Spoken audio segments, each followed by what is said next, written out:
오늘은 행복한 교직을 위한 자기관리 세 번째 시간으로 초심 때의 첫 담임의 경험을 함께 나누도록 하겠습니다. 초심을 잃지 말자 이런 말이 있습니다. 이 말은 초심이 그만큼 중요하다는 말이기도 하지만 또 누구나 초심을 잃기 쉽다는 말이기도 합니다. 이미 수십 년이 지났지만 제가 처음 담임을 맡았던 시기에 매일매일 담임 일기를 쓰면서 하루하루를 반성하고 새롭게 시작했던 경험이 있습니다. 오랜만에 읽어보니까 많이 서툴기도 했지만 그때가 지금보다 더 순수한 열정을 가지고 열심히 했다는 생각을 하게 됩니다. 고등학교에서 교직 생활을 하면서 담임을 하고 싶었지만 여건상 하지 못하다가 몇 년 만에 처음으로 담임을 맡았습니다. 담임은 학생들의 위로자가 되어주고 힘이 되어주고 용기를 주고 사랑을 주고 문제를 해결해주고 공부의 동기를 심어주는 등 섬김의 역할이 담임인 줄 알았습니다. 그래서 멋있게 섬기며 모범반을 만들어 보겠다는 마음으로 담임을 맡았습니다. 그런데 막상 담임을 맡아보니 섬기는 부분보다도 매일 지시하고 통제하고 규제하고 억압하는 일이 주된 일이었습니다. 일찍 와라, 조용히 해라, 청소해라, 공부해라, 돈 내라, 복장 단정하게 해라, 머리 단정하게 해라. 이런 것들이 담임의 주된 역할이었습니다. 따라서 다른 반보다 저희 반을 더 잘 섬길 수 없었습니다. 그래도 나름대로 잘 섬겨보겠다고 다양한 시도를 해보았습니다. 학기 초에는 다른 선생님들은 초반에 기선을 잡아야 한다며 웃지도 않고 엄격하게 학생들을 지도할 때 저는 우리 반 아이들에게 우리 반은 말로 해도 얼마든지 모범반이 될 수 있다는 것을 한번 보여주자. 이렇게 이야기하니까 아이들이 열렬히 환호했습니다. 그 당시에는 체벌이 허용되는 시대였지만 학생들에게 매를 들지 않기 위해 아이들이 잘못했을 때는 대신 맞겠다고 손을 내밀었습니다. 그러나 때리는 아이들은 없었고 아이들은 흐느끼면서 자신들의 잘못을 반성하며 열심히 하겠다고 했습니다. 나름대로 공부에 동기를 불어넣어주기 위해 아침마다 기초 영어 회화를 따라하게 했고 기초 한자 공부를 시켜보았고 성인들의 말씀을 묵상하며 인성교육을 시도해 보았습니다. 그 당시에 인기 있었던 학습법 책을 사주면서 독후감을 써내라고 할 때는 아이들의 호응도 좋았습니다. 아이들이 자신감을 가지고 모두 열심히 할 것 같은 분위기였습니다. 그러나 한 주, 두 주 시간이 지나면서 아이들의 자세가 흐트러지기 시작했습니다. 오히려 매를 들고 심하게 단속을 한 반 아이들은 아침 일찍 등교하고 야간 자율학습 시간에도 조용한데 우리 반 아이들은 늦게 오고 자율학습 시간에는 여러 가지 이유로 빠지게 되어서 몇 명이 남지 않게 됩니다. 다른 반은 어느 정도 아파도 잘 참고 남아서 공부하는데 우리 반 아이들은 일찍 가고 싶으면은 여러 가지 이유를 대고 병원을 가야 한다고 찾아오고 집안일이 있다고 찾아오고 제사라고 찾아오고 여러 가지 핑계를 다 댔습니다. 뻔한 거짓말이 보일 때는 오죽하면 저런 거짓말까지 해가면서 일찍 가고 싶어 할까 이런 생각이 들어서 거짓말인 줄 알면서도 보내주었습니다. 그러다 보니 야간 자율학습 시간에 남은 학생은 몇 명 되지 않았고 관리자가 볼 때는 마치 문제 반처럼 비춰졌습니다. 또 다른 반 선생님들의 원성도 들어야 했습니다. 다른 반은 선생님이 계시기만 해도 조용한데 우리 반 아이들은 조용히 하라고 몇 번을 이야기해도 잘 듣지 않았습니다. 말로만 했더니 선생님의 권위가 떨어지는 것 같았습니다. 내가 1년 동안 맡은 아이들을 마치 친딸처럼 입양해가지고 잘 섬겨보겠다는 그 결심이 무너지기 시작했습니다. 그럴 때마다 사람의 조건을 보지 않고 사랑하겠다고 다짐했던 그 초심을 생각하며 다시 마음을 추스리곤 했습니다. 중고 냉장고를 구입해서 아침마다 정수기 물을 떠다가 아이들에게 먹게 했습니다.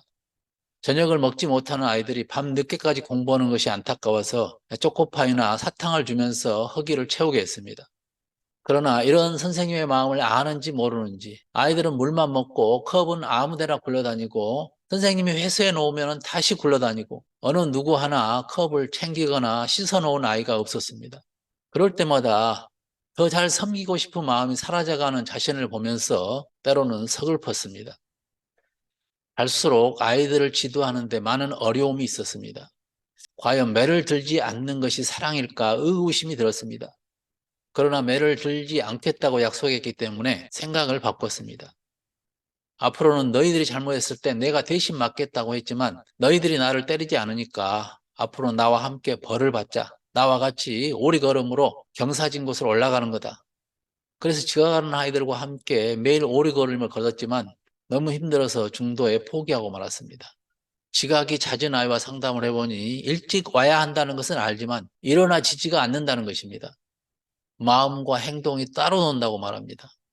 다른 반 아이들은 늦으면 벌금을 내든지 매를 맞으니까 억지로라도 일찍 등교를 하게 되지만 우리 반은 크게 혼나지 않으니까 그냥 조금만 더 자자 이렇게 하다가 늦어진다는 것입니다.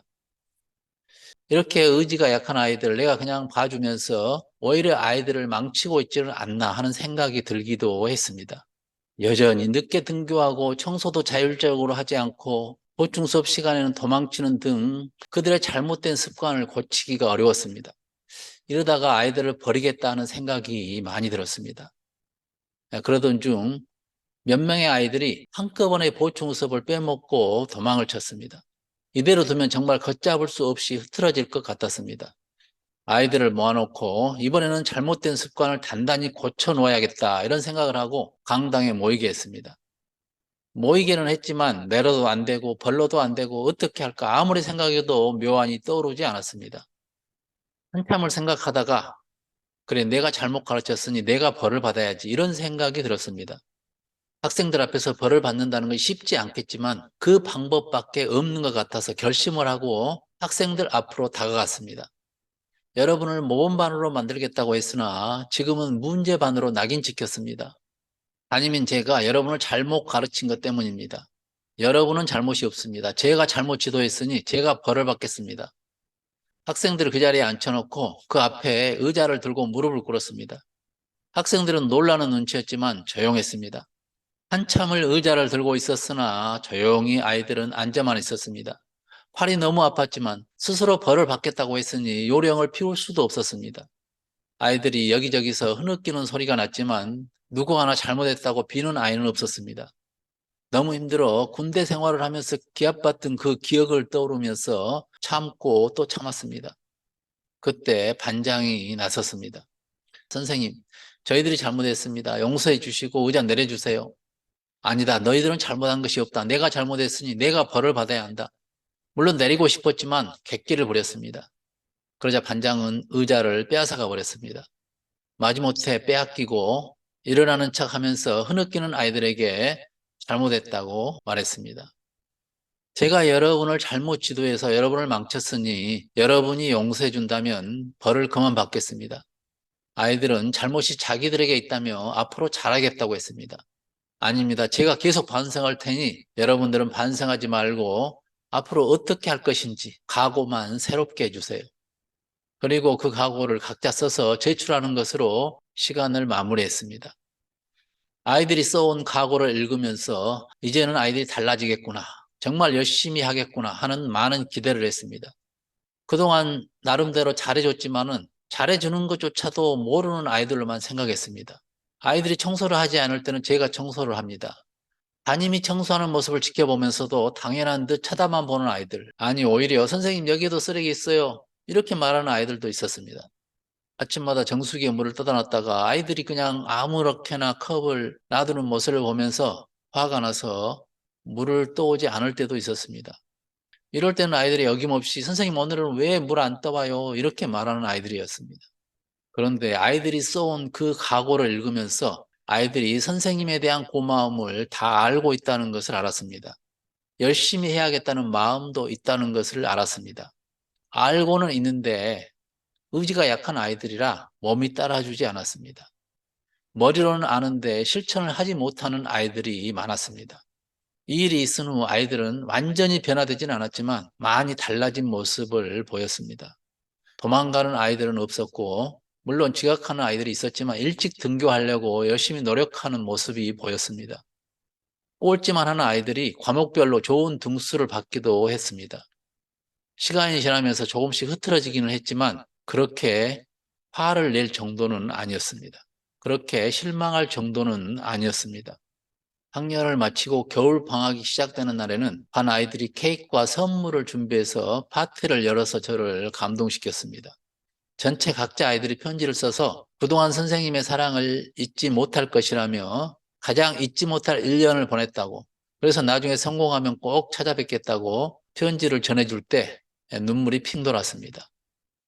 그러나 이들의 사랑을 받으면서 저는 많이 후회했습니다.